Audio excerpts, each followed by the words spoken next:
اعوذ باللہ من الشیطان الرجیم بسم اللہ الرحمن الرحیم۔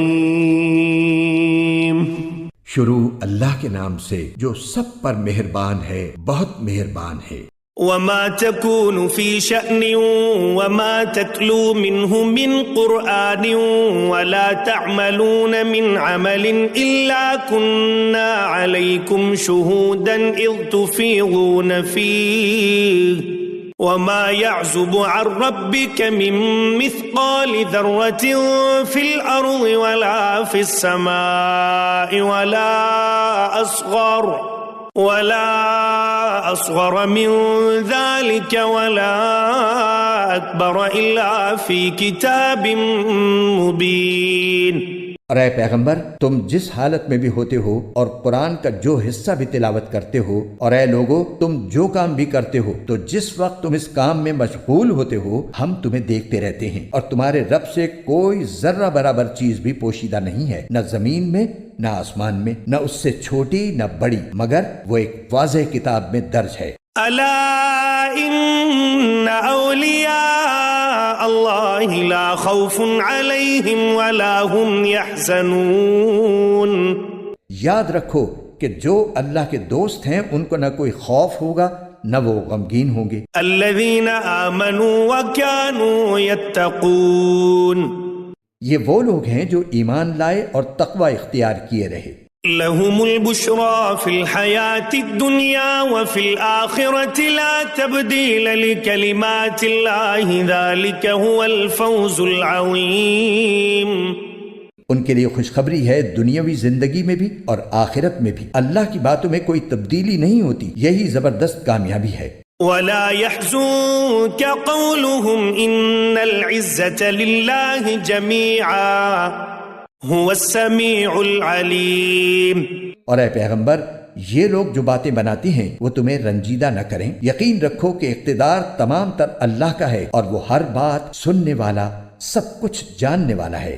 الا ان للہ من فی السماوات ومن فی الارض وما يتبع الذين يدعون من دون الله شركاء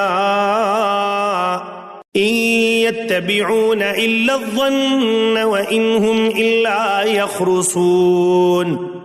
یاد رکھو کہ آسمانوں اور زمین میں جتنے جاندار ہیں وہ سب اللہ ہی کی ملکیت میں ہیں، اور جو لوگ اللہ کے سوا دوسروں کو پکارتے ہیں وہ کوئی اللہ کے حقیقی شرکا کی پیروی نہیں کرتے، وہ کسی اور چیز کی نہیں، محض گمان کی پیروی کرتے ہیں، اور ان کا کام اس کے سوا کچھ نہیں کہ اندازوں کے تیر چلاتے رہیں۔ هو الذي جعل لكم الليل لتسكنوا فيه والنهار مبصرا ان في ذلك لآيات لقوم يسمعون۔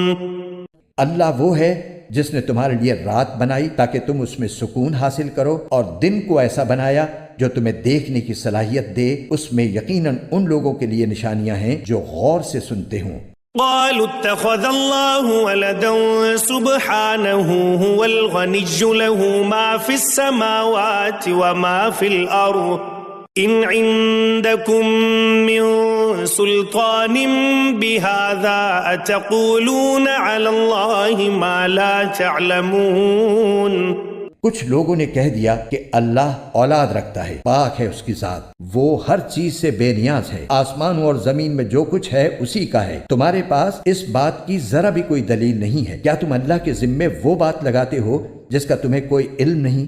قل ان الذين يفترون على الله الكذب لا يفلحون۔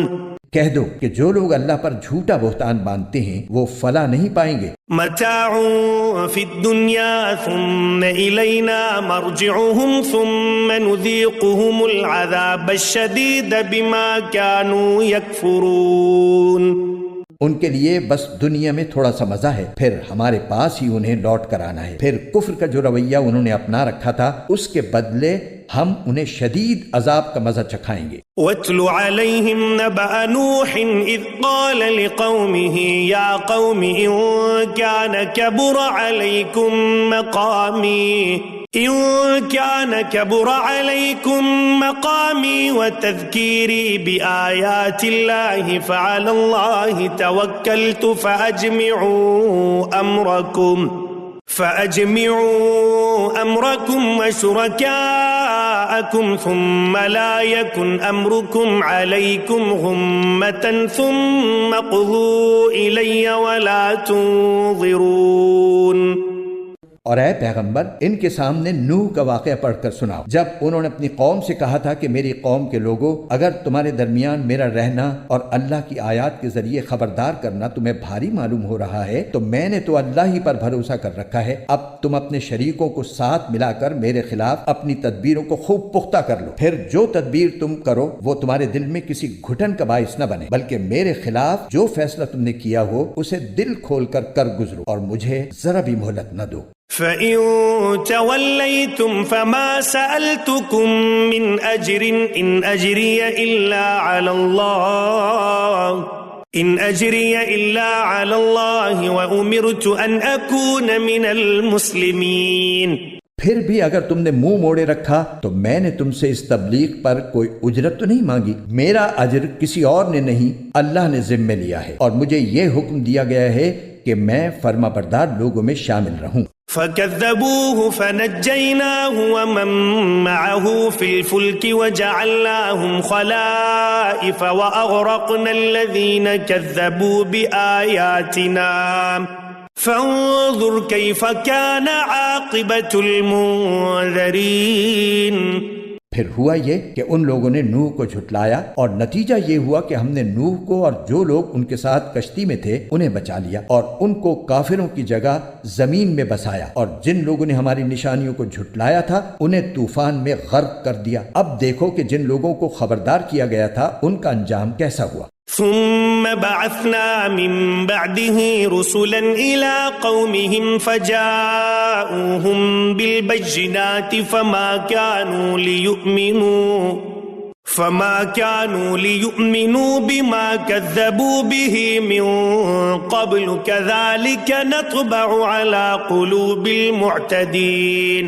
اس کے بعد ہم نے مختلف پیغمبر ان کی اپنی اپنی قوموں کے پاس بھیجے، وہ ان کے پاس کھلے کھلے دلائل لے کر آئے، لیکن ان لوگوں نے جس بات کو پہلی بار جھٹلا دیا تھا اسے مان کر ہی نہ دیا. جو لوگ حد سے گزر جاتے ہیں ان کے دلوں پر ہم اسی طرح مہر لگا دیتی. ثم بعثنا من بعدهم موسى وهارون إلى فرعون وملئه بآياتنا فاستكبروا وكانوا قوما مجرمين. اس کے بعد ہم نے موسیٰ اور ہارون کو فرعون اور اس کے سرداروں کے پاس اپنی نشانیاں دے کر بھیجا تو انہوں نے تکبر کا معاملہ کیا اور وہ مجرم لوگ تھے. فلما جاءهم الحق من عندنا قالوا إن هذا لسحر مبين. چنانچہ جب ان کے پاس ہماری طرف سے حق کا پیغام آیا تو وہ کہنے لگے کہ یہ ضرور کھلا ہوا جادو ہے. قال موسى أتقولون للحق لما جاءكم أسحر هذا ولا يفلح الساحرون. موسیٰ نے کہا کیا تم حق کے بارے میں ایسی بات کہہ رہے ہو جبکہ وہ تمہارے پاس آ چکا ہے؟ بھلا کیا یہ جادو ہے؟ حالانکہ جادوگر فلاح نہیں پایا کرتے. قالوا أجئتنا لتلفتنا عما وجدنا عليه آباءنا وتكون لكم الكبرياء في الأرض وما نحن لكما بمؤمنين. کہنے لگے کیا تم ہمارے پاس اس لیے آئے ہو کہ جس طور طریقے پر ہم نے اپنے باپ دادوں کو پایا ہے اس سے ہمیں برگشتہ کر دو اور اس سرزمین میں تم دونوں کی چودراہٹ قائم ہو جائے، ہم تو تم دونوں کی بات ماننے والے نہیں ہیں. وقال فرعون ائتوني بكل ساحر علیم. اور فرعون نے اپنے ملازموں سے کہا کہ جتنے ماہر جادوگر ہیں ان سب کو میرے پاس لے کر آؤ. فلما جاء السحرة قال لهم موسى ألقوا ما أنتم ملقون. چنانچہ جب جادوگر آ گئے تو موسیٰ نے ان سے کہا پھینکو جو کچھ تمہیں پھینکنا ہے.